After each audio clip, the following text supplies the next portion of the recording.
स्वागत है आपका सत्य सनातन सर्वोत्तम चैनल के एक नए ब्लॉग में। और आज हम आपको ले चलेंगे प्रयागराज जंक्शन से भारद्वाज आश्रम। मित्रों, प्रयागराज को बसाने वाले सबसे पहले भारद्वाज मुनि ही थे। कौन थे भारद्वाज मुनि? आइए आज हम जानते हैं इनके बारे में और तीर्थराज प्रयाग में इनका क्या महत्व है, इनकी क्या विशेषताएं हैं, वो हम आपको बताते हैं और एक एक करके वो चीज़ें आपके सामने रखते हैं। भारद्वाज प्राचीन भारतीय ऋषि थे। चरक संहिता के अनुसार भारद्वाज ने इंद्र से आयुर्वेद का ज्ञान पाया था। ऋक् तंत्र के अनुसार वे ब्रह्मा, बृहस्पति एवं इंद्र के बाद चौथे व्याकरण प्रवक्ता थे। उन्होंने व्याकरण का ज्ञान इंद्र से प्राप्त किया। प्राकतंत्र 1 तो महर्षि भृगु ने उन्हें धर्मशास्त्र का उपदेश दिया। तमसा नदी पर क्रौंच वध के समय भारद्वाज महर्षि वाल्मीकि के साथ थे। वाल्मीकि रामायण के अनुसार भारद्वाज महर्षि वाल्मीकि के शिष्य थे।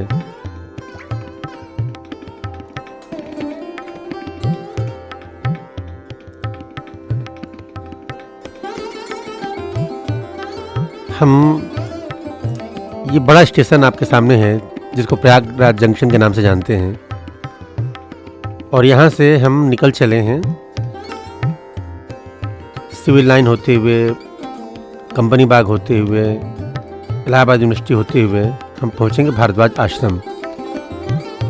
हम अब बाहर निकल रहे हैं प्रयागराज जंक्शन से। ये है इसका मेन गेट और जैसा कि पिछले ब्लॉग में मैंने बताया था, इससे सटी हुई खुशरू बाग की दीवार। तो इस चौराहे से हम निकल रहे हैं।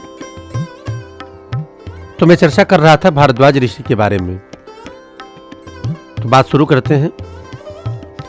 महर्षि भारद्वाज व्याकरण, आयुर्वेद, संहति, धनुर्वेद, राजनीति शास्त्र, यंत्र सर्वोत्तम, अर्थशास्त्र, पुराण, शिक्षा आदि पर अनेक ग्रंथों के रचयिता हैं। आज यंत्र सर्वस्व तथा शिक्षा ही उपलब्ध है। मैं आपको बता दूं, यंत्र सर्वत्र वो किताब है जिसमें महर्षि भारद्वाज ने हवाई जहाज यानी वायुयानों को बनाने की विधि बताई है। और रामायण में जिस पुष्पक विमान का उल्लेख है उसको बनाने वाले भी ऋषि भारद्वाज ही थे। जी हाँ, ऋषि भारद्वाज ने पुष्पक विमान बनाया था। वायु पुराण के अनुसार उन्होंने एक पुस्तक आयुर्वेद संहिता भी लिखी थी जिसके 8 भाग करके उनके शिष्यों को सिखाया था। चरक संहिता के अनुसार उन्होंने आत्रेय पुनर्वसु को काय चिकित्सा का ज्ञान प्रदान किया था। ऋषि भारद्वाज को प्रयाग का प्रथम वासी माना जाता है, अर्थात ऋषि भारद्वाज ने ही प्रयाग को बसाया था। प्रयाग में ही उन्होंने धरती के सबसे बड़े गुरुकुल प्रयाग गुरुकुल की स्थापना की थी। हजारों वर्षों तक विद्या का दान करते रहे। वे शिक्षा शास्त्री, राजतंत्र मर्मज्ञ, अर्थशास्त्री, शस्त्र विद्या विशारद, आयुर्वेद विशारद, विधिवेत्ता, अभियांत्रिकी विशेषज्ञ, विज्ञानवेत्ता और मंत्र दृष्टा थे। यही नहीं, ऋग्वेद के 6ठे मंडल के दृष्टा ऋषि भारद्वाज ही हैं। इस मंडल में 765 मंत्र हैं। अथर्ववेद में भी ऋषि भारद्वाज के 23 मंत्र हैं। वैदिक ऋषियों में इनका स्थान अत्यधिक ऊंचा है। आपके पिता बृहस्पति और माता ममता थीं। ऋषि भारद्वाज को आयुर्वेद और सावित्र अग्नि विद्या का ज्ञान इंद्र और कालांतर में भगवान श्री ब्रह्मा जी के द्वारा प्राप्त हुआ था। अग्नि के सामर्थ्य को आत्मसात कर ऋषि ने अमृत तत्व प्राप्त किया था और स्वर्ग लोक जाकर आदित्य से सायुज्य प्राप्त किया था। तैत्तरीय ब्राह्मण के 3 के 10 में 11 में ये उल्लेख है। संभवतः इसी कारण ऋषि भारद्वाज सर्वाधिक आयु प्राप्त करने वाले ऋषियों में से एक थे। महर्षि चरक ने उन्हें अपरिमित आयु वाला बताया था। सूत्र स्थान 1:26। ऋषि भारद्वाज ने प्रयाग के अधिष्ठाता भगवान श्री माधव, जो साक्षात श्री हरि हैं, की पावन परिक्रमा की स्थापना श्री शिव जी के आशीर्वाद से की थी। ऐसा माना जाता है कि भगवान श्री द्वादश माधव परिक्रमा संसार की पहली परिक्रमा है। ऋषि भारद्वाज ने इस परिक्रमा की 3 स्थापनाएं दी थी। पहला, जन्मों के संचित पाप का क्षय होना, जिससे पुण्य का उदय होगा, सभी मनोरथों की पूर्ति। यहाँ तक कि प्रयाग में किया गया कोई भी अनुष्ठान, कर्मकांड जैसे अस्थि विसर्जन, तर्पण, पिंडदान, कोई संसार या मुंडक, यज्ञोपवीत आदि पूजा पाठ, तीर्थाटन तीर्थ प्रवास, कल्पवास आदि पूर्ण और फलित नहीं होंगे जब तक स्थान देवता अर्थात भगवान श्री द्वादश माधव की परिक्रमा न की जाए।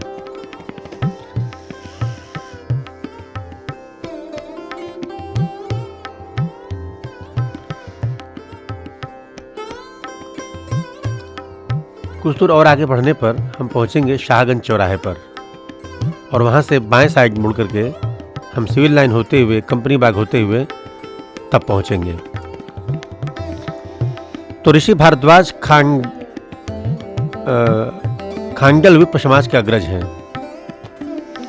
खांडल विप्रों के आदि प्रणेता ऋषि जगाने के लिए ऋषि एक स्थान पर कहते हैं कि अग्नि को देखो, यह मरण धर्मा मानो स्थित अमर ज्योति है, यह अति विश्वकृति है अर्थात सर्व मनुष्य रूप है। यह अग्नि सब कार्यों में प्रवीणतम ऋषि है जो मानव में रहती है, उसे प्रेरित करती है ऊपर उठने के लिए, अतः स्वयं को पहचानो। बातुंत गांव के श्री आदौरजी महाराज भारद्वाज गोत्र के थे। उत्तराखंड के उप्रेती और पंचुरी ब्राह्मण भारद्वाज गोत्र ब्राह्मण व वर्णवाल हैं। उत्तराखंड के डंगलवाल रावत भारद्वाज गोत्र के क्षत्रिय हैं। पंचुरी ब्राह्मण वैदिक काल से उत्तराखंड में रहते हैं। भारतीय व सनातन धर्मों के लिए ये सप्तऋषियों में से एक माने जाते हैं। पाठक उपनाम लिखने वाले ब्राह्मण भी भारद्वाज के वंशज हैं, जिन्होंने उनके द्वारा स्थापित गुरुकुल में पठन पाठन और अध्यापन की परंपरा को भी आगे बढ़ाया। आयुर्वेद संहिता, भारद्वाज स्मृति, भारद्वाज संहिता, राजशास्त्र, यंत्र शरोश, विमान अभियांत्रिकी आदि ऋषि भारद्वाज के रचित प्रमुख ग्रंथ हैं।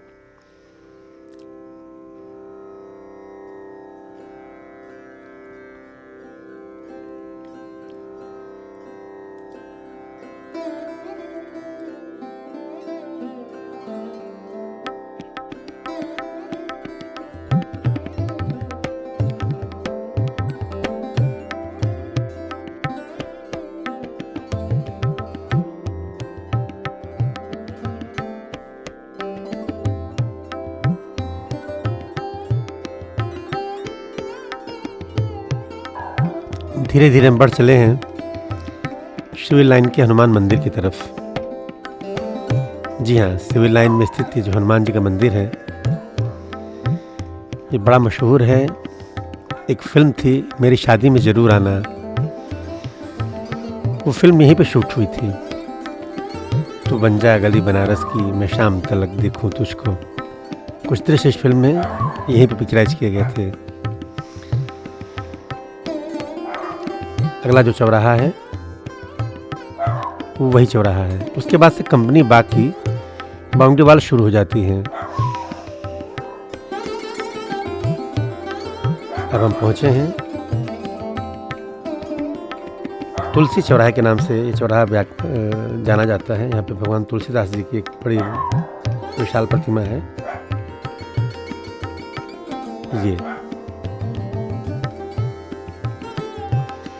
और ये जो शिखर देख रहे हैं आप, यही वो मंदिर है जिसका मैं जिक्र कर रहा था, हनुमान जी का मंदिर। यहाँ से एक सड़क सीधे सिविल लाइन की तरफ जाती है और एक जाती है कंपनी बाग होते हुए इलाहाबाद विश्वविद्यालय की साइंस फैकल्टी को होते हुए भारद्वाज पार्क। आज हमने यही रास्ता चुना हुआ है।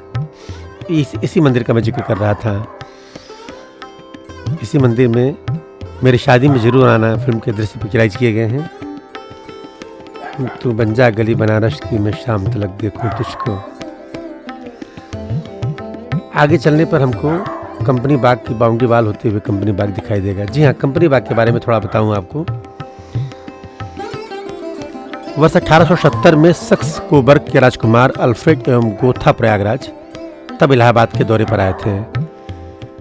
इस दौरे के स्मरण चिन्ह के रूप में 133 एकड़ भूमि पर इस पार्क का निर्माण किया गया, जो शहर के अंग्रेजी क्वार्टर सिविल लाइन्स के केंद्र में स्थित है।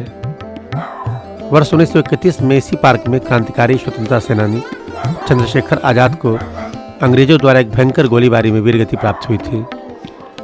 आजाद की मृत्यु 27 फरवरी 1931 में 24 साल की उम्र में हुई थी।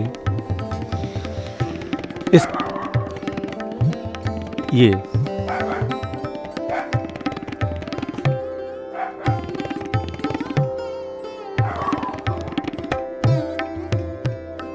दाहिनी तरफ जो बाउंड्री वाल है वो इसी कंपनी बाग की बाउंड्री वाल है। जिससे होकर के हम चल रहे हैं।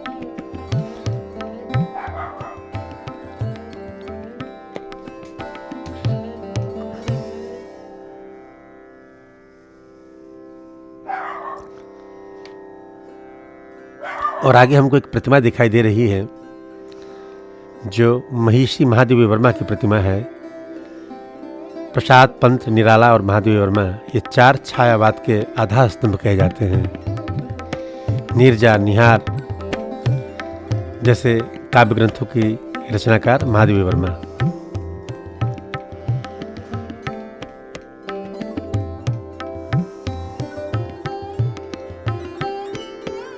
और ये गेट आपका कंपनी बाग का।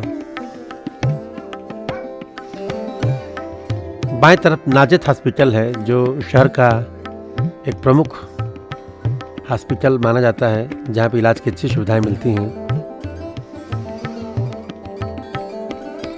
और यहीं पे है इलाहाबाद संग्रहालय। अक्सर भीड़ रहा करती है यहाँ पे। ये बाएं साइड की जो बिल्डिंग आप लाल रंग की देख रहे हैं, ये सेंट जॉन्स स्कूल की बिल्डिंग है। ये भी बड़ा पुराना अंग्रेजों के ज़माने का विद्यालय है। और अब हम बढ़ चले हैं नाजित हॉस्पिटल की तरफ। ये जो बिल्डिंग आप देख रहे हैं, ये है नाजित हॉस्पिटल। नीले रंग का बोर्ड, ये बिल्डिंग नाजित हॉस्पिटल। तो नाजित हॉस्पिटल के ठीक सामने जो बिल्डिंग आप देख रहे हैं, जो बाउंड्री वाल देख रहे हैं, वो कंपनी बाग की है, जिसका मैं जिक्र कर रहा था।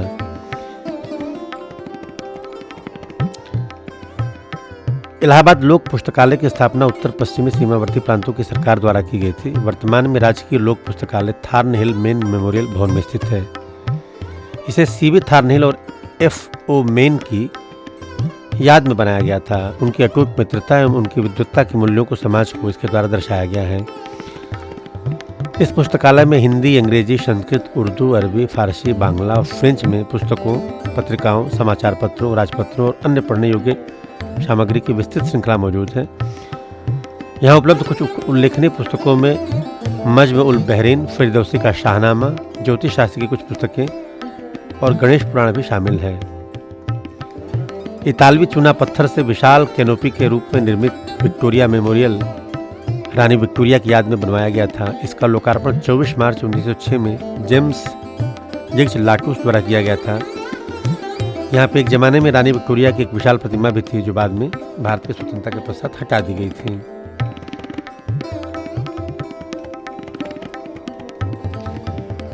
और अब हम बढ़ चले हैं इलाहाबाद विश्वविद्यालय की साइंस फैकल्टी से होते हुए आगे। दाहिने तरफ कंपनी बाग की दीवार और बाएं तरफ इलाहाबाद विश्वविद्यालय यानी प्रयाग विश्वविद्यालय की साइंस फैकल्टी, जो नीले रंग की गुंबद आपको नजर आ रही है।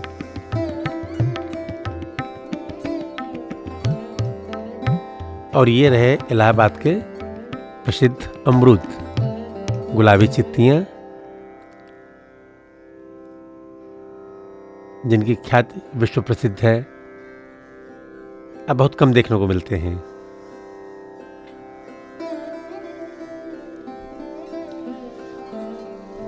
क्या भाव है भैया? 100 रुपये किलो।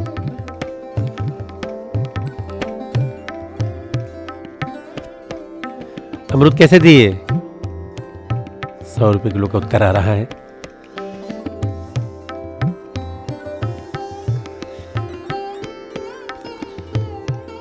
हम धीरे धीरे बढ़ चले हैं और ये अल्फ्रेड पार्क के रूप में, जिसे अब नाम परिवर्तित करके चंद्रशेखर आज़ाद पार्क कर दिया गया है, यहीं पे चंद्रशेखर आज़ाद अंग्रेजों से लड़ते हुए शहीद हुए थे।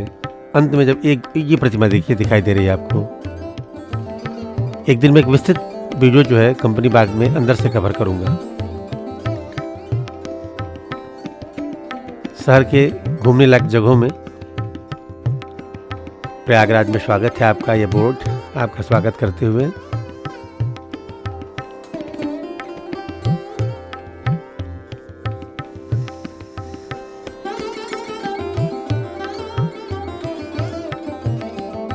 बाएं तरफ इलाहाबाद विश्वविद्यालय की साइंस फैकल्टी की बाउंड्री और दाहिनी तरफ कंपनी बाग की विस्तृत बाउंड्री। 133 एकड़ में फैला हुआ कंपनी बाग शहर के ठीक बीचों बीच स्थित है।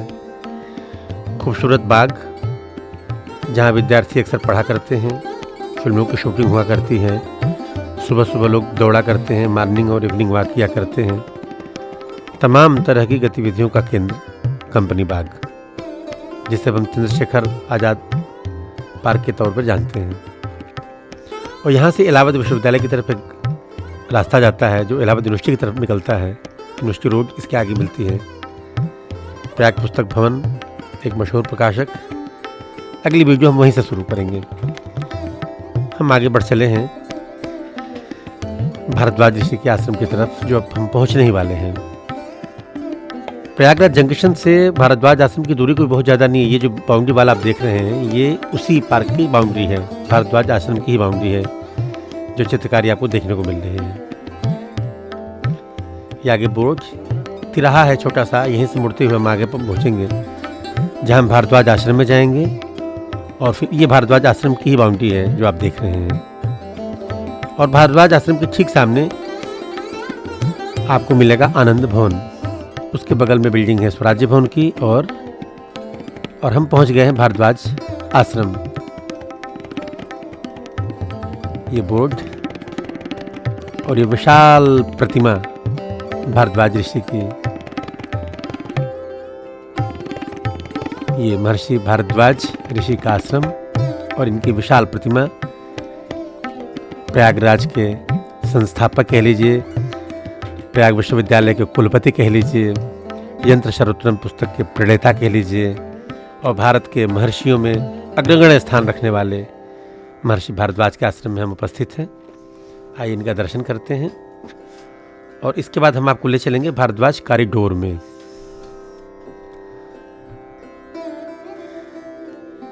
भारद्वाज ऋषि का आश्रम, एक विशाल प्रतिमा, और यहाँ पे उत्तर प्रदेश पर्यटन मंत्रालय के द्वारा लगाया गया एक बोर्ड।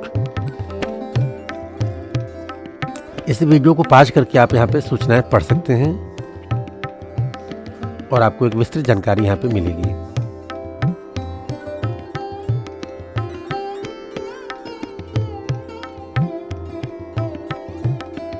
प्रयागराज के प्रथम ज्ञात पुरुष, जहाँ लगभग 10,000 विद्यार्थी पढ़ा करते थे। और तमाम सूचनाएं आपके सामने हैं। आप वीडियो को पॉज करके इसे पढ़ेंगे तो आपको विस्तृत जानकारी मिलेगी, जिनका जिक्र मैंने इस वीडियो की शुरुआत में किया था।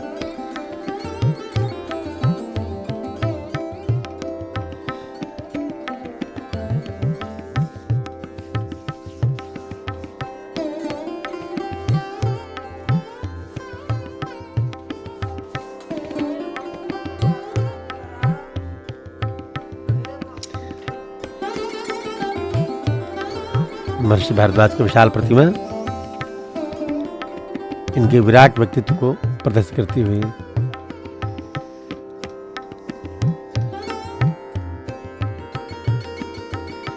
और ये मेरी मोटरसाइकिल सामने खड़ी है, इसी पे बैठ करके मैं ब्लॉग बनाया करता हूँ। वीडियो हिला करता है, क्योंकि कैमरे को मैं हेलमेट में लगा करके ये वीडियो रिकॉर्ड करता हूँ। ये योगी बाबा का बुलडोजर आपको हर जगह दिखाई देगा।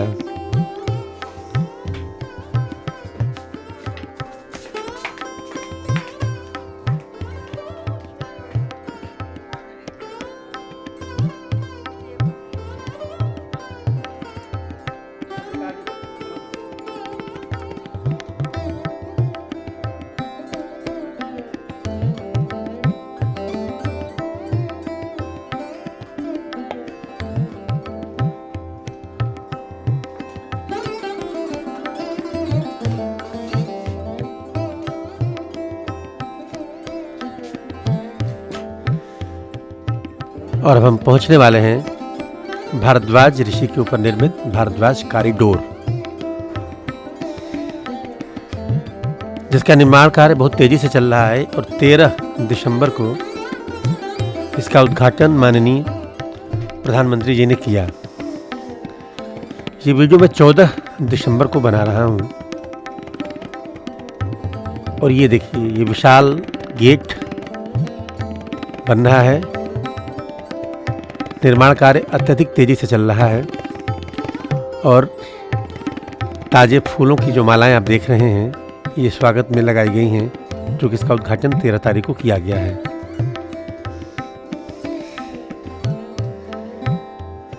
तो मैं यहाँ पे अपनी बाइक खड़ी करता हूँ और आपको अंदर लेके चलता हूँ और दिखाता हूँ। ये सामने जो आप देख रहे हैं ये है आनंद भवन। गाड़ी मैंने पार्क कर दी और अब हम चलते हैं अंदर और आपको दिखाते हैं भारद्वाज कॉरिडोर।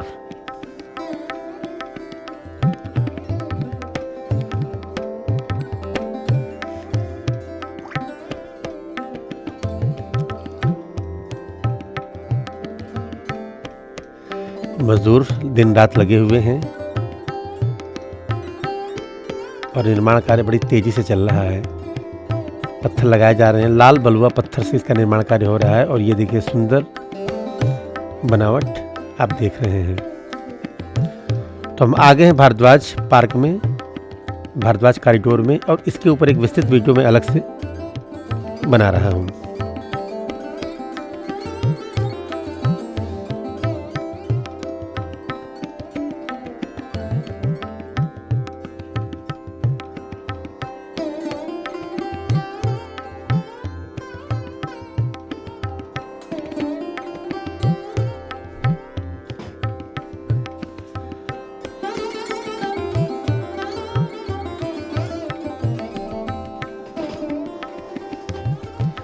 इसके आगे का भाग हम आपको एक सेपरेट वीडियो में बनाते हैं और थोड़ी सी विशेष चर्चा करते हैं। आप सभी लोगों का बहुत बहुत धन्यवाद, आभार। चूँकि वीडियो लंबी हो रही है तो इसको हम यहीं रोकते हैं और फिर आगे का वीडियो इसके अगले भाग में।